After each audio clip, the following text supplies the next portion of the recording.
अस्सलाम वालेकुम नाज़रीन, आपको मैं अपने चैनल फूल और खुशबू में खुश आमदीद कहती हूँ। नाज़रीन, आज के इस वीडियो में मैं आपको हज़रत खिज़र अलैहिस्सलाम की बताई हुई दुआ के बारे में बताऊँगी। तो वीडियो का आगाज़ करते हैं।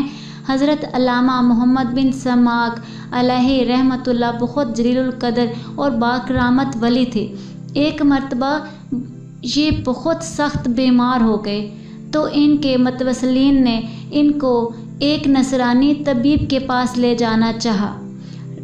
वो लेकर जा रहे थे तबीब के पास तो रास्ते में इनको एक बहुत ही खुश पोशाक बुज़ुर्ग मिले।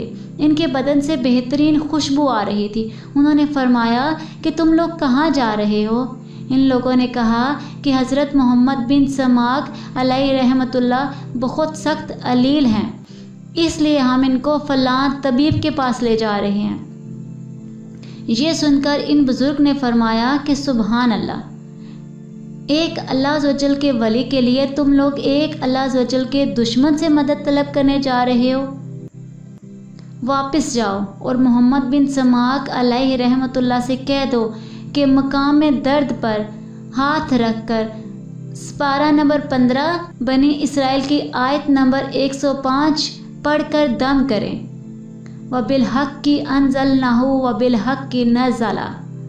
ये फरमाकर बुज़ुर्ग गायब हो गए और लोगों ने वापस होकर हज़रत मोहम्मद समाक अलैहि रहमतुल्लाह से ज़िक्र किया तो आपने मकाम दर्द पर हाथ रखकर आयत के इन दोनों जुमलों को पढ़ा तो फ़ौरन ही आराम आ गया।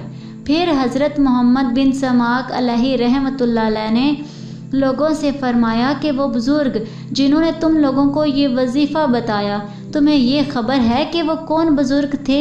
लोगों ने कहा कि जी नहीं, हम लोगों ने इन्हें नहीं देखा पहले।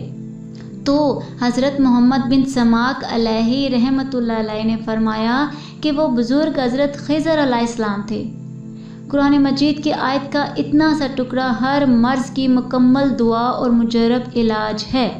मर्ज़ की जगह पर हाथ रखकर पढ़ दिया जाए तो बीमारी दूर हो जाती है, लेकिन शर्त यह है कि पढ़ने वाला पाबंद शरीयत और सदके मकाम रिज़्क़े हलाल पर कारबंद हो। बिलाशुबा ये आयत शिफा अमराज के लिए कुरान मजीद की अजायब में से है।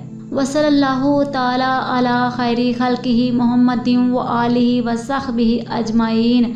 नाज़रीन, आज की इस वीडियो में इतना ही। अगर आपको मेरी वीडियो अच्छी लगी है तो लाइक और शेयर करें। अगर चैनल पर नहीं हुआ तो सब्सक्राइब कर लें, साथ वाले बेल के आइकन पर क्लिक कर लें ताकि मेरी नई हर आने वाली वीडियो की अपडेट आप तक पहुंचती रहे। मिलते हैं अगले वीडियो में, तब तक के लिए अल्लाह हाफ़िज़।